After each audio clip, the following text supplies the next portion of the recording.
اب انسان کی ایک خاص جو نیچر ہے اس کی طرف اللہ تعالیٰ اشارہ فرما رہا ہے، اور یہ بڑی امپورٹنٹ ہے، اور یہ بڑی فلسفے کے پوائنٹ آف ویو سے بڑی اہم ترین آیات آنے لگی ہیں کہ ایک اللہ کے ماننے والے ہیں ان کا کیا ایٹیچیوڈ ہوتا ہے، اور ایک اللہ کے نہ ماننے والوں کا ایٹیچیوڈ کیا ہوتا ہے۔ کیونکہ دنیا میں تو اللہ تعالیٰ نے آزمائش ہر شخص پہ ڈالنی ہے، انسان کو مشقت میں ہی پیدا کیا گیا ہے، اس پہ آزمائش تو آنی ہے۔ وَلَنَبْلُوَنَّكُمْ بِشَيْءٍ مِّنَ الْخَوْفِ وَالْجُوعِ وَنَقْصٍ مِّنَ الْأَمْوَالِ وَالْأَنفُسِ وَالثَّمَرَاتِ، ہم تمہیں ضرور آزمائیں گے،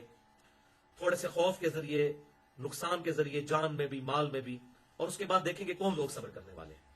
تو ہر انسان پہ، چاہے وہ مسلمان ہو یا کافر ہو، اللہ کا ماننے والا ہو یا انکاری ہو، اس پر مصیبت آتی ہے۔ تو پہلے اللہ تعالیٰ عام انسان کا ذکر کر رہا ہے جو اللہ تبارک و تعالیٰ کو سیریس نہیں دیتا، اس کا ایٹیچیوڈ کیا ہوتا ہے جب اللہ تعالیٰ کی رحمت یا اللہ تعالیٰ کی طرف سے مصیبت اس پر آتی ہے۔ وَلَئِنْ أَذَقْنَا الْإِنسَانَ مِنَّا رَحْمَةً، سورہ ہود آیت نمبر 9، اور اگر ہم انسان کو اپنی طرف سے رحمت کا مزہ چکھائیں، ثُمَّ نَزَعْنَاهَا مِنْهُ، اور پھر ہم اس سے وہ رحمت چھین لیں، یعنی اسے پھر تکلیف میں ڈال دیں، کوئی نعمت اسے چھین لیں، إِنَّهُ لَيَئُوسٌ كَفُورٌ، تو وہ بڑا ہی مایوس اور ناشکرا بن جاتا ہے۔ پہلے رحمت ملی، اس کے بعد چھین لی تو مایوسی اس پر چھا جاتی ہے کہ میرا سب کچھ لٹ گیا۔ ایک انسان بعض اوقات زندگی کے ایک واقعے کو اپنے لیے ہمیشہ کی ناکامی سمجھ لیتا ہے، اور وہ یہ بات بھول جاتا ہے کہ اس سے پہلے بھی تو زندگی کے کتنے اچھے دن گزارے، میں ان دنوں کو یاد کر کے اللہ کا شکر ادا کروں، چلے یہ اگر وقتی طور پہ میرے پہ مصیبت آ گئی تو یہ وقتی ہے، یہ بھی ٹل جائے گی۔ لیکن جو ہوتا ہی پرٹیکولر دنیا دار شخص ہے، جب اسے نقصان پہنچتا ہے تو بڑا مایوس ہو جاتا ہے اور ناشکرا ہو جاتا ہے۔ وَلَئِنْ أَذَقْنَاهُ نَعْمَاءَ بَعْدَ ضَرَّاءٍ،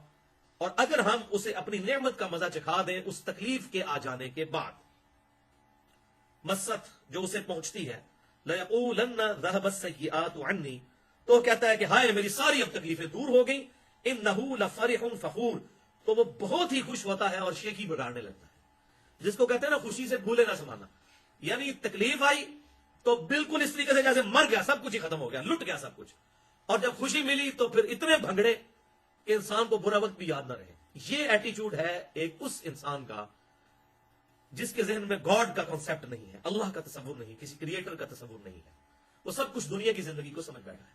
اب بالکل سائملٹینیس کنٹراسٹ آ رہا ہے کہ اہل ایمان کی روش اس حوالے سے کیا ہوتی ہے۔ یہ تو ایک عام انسان، دنیا دار، یہ مسلمان بھی ہو سکتا ہے، غیر مسلم بھی ہو سکتا ہے، دنیا دار تو ہر طرف موجود ہے۔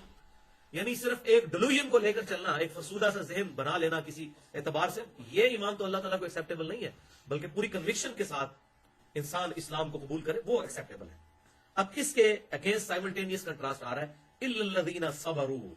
ہاں مگر وہ لوگ جو صبر کرتے ہیں، وَعَمِلُوا الصَّالِحَاتِ،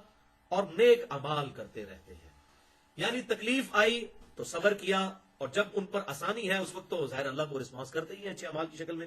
اولئک لہم مغفرہ، یہ ہیں وہ لوگ جن کے لیے ہے مغفرت، واجر کبیر، اور ان کے لیے ہے بہت بڑا اجر۔ یعنی یہ ایٹیچیوڈ ہونا چاہیے ایک گاڈ کے ماننے والے کا کہ جب اس پر مصیبت آئے تو وہ صبر کرے، جیسا کہ سورۃ البقرہ میں آیا کہ پھر اہل ایمان کہتے ہیں انا للہ وانا الیہ راجعون، بے شک ہم بھی اللہ ہی کے لیے تھے، ہمیں بھی لوٹ کر اللہ کے پاس جانا ہے۔ اگر اللہ کی کوئی نعمت ہمارے پاس آئی اور ہم سے چھین لی گئی اور اللہ نے واپس لے لی تو ہمیں بھی تو اللہ کے پاس جانا ہے۔ تو اہل ایمان اور منافقین، ان کے کریکٹر کا فرق اللہ تعالیٰ نے ان آیات میں بیان فرما دیا۔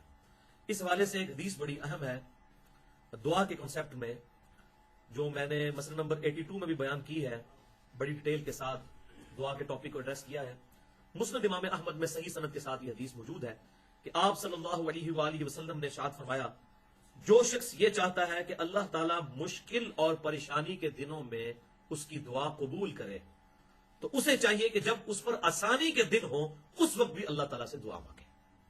تو اللہ تعالیٰ مشکل وقت میں بھی اس کو رسپانس کرے گا۔ یعنی ہر حال میں دعا مانگتے رہنا ہے، اور قربان جائے اللہ تبارک و تعالیٰ وہ ہستی ہے کہ جس سے نہ مانگا جائے تو وہ ناراض ہوتا ہے۔ دنیا کے شہنشاہ ان سے اگر کوئی زیادہ مانگ لے تو وہ بیک فٹ پہ چلے جاتے ہیں، اور اللہ تبارک و تعالیٰ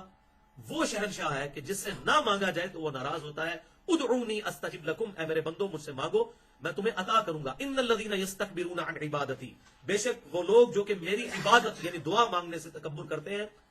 ان قریب میں انہیں ذلیل و خوار کر کے دوزخ میں داخل کروں گا۔ سورۃ المؤمن کی آیت نمبر یہ 60 ہے۔ تو اللہ تبارک و تعالیٰ اپنے بندوں